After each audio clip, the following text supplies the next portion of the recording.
Hi అందరికీ.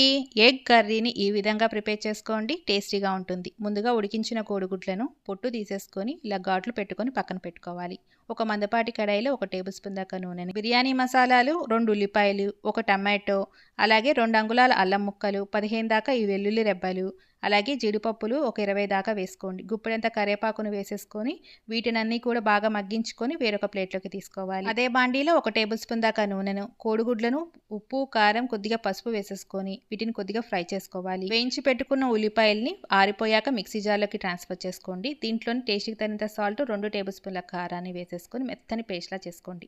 వేయించి పెట్టిన కోడిగుడ్లను పక్కకు తీసేసుకొని అదే బాండీలో 2 టేబుల్ స్పూన్ల నూనె, అలాగే మిక్సీ పట్టి పెట్టిన పేస్ట్, 1 కప్ వాటర్, అలాగే కోడిగుడ్లు వేసేసుకొని మిక్స్ చేసేసుకొని 10 నిమిషాల పాటు కుక్ చేసేసుకుంటే ఆయిల్ అంతా పైకి తేలిపోతుందండి. ఫైనల్గా దీంట్లో కరివేపాకు, కొద్దిగా కొత్తిమీర జల్లేసేసుకుంటే ఎంతో టేస్టీగా ఉండే కోడిగుడ్డు కర్రీ రెడీ. మీరు కూడా ఒకసారి చూసి ట్రై చేసేయండి.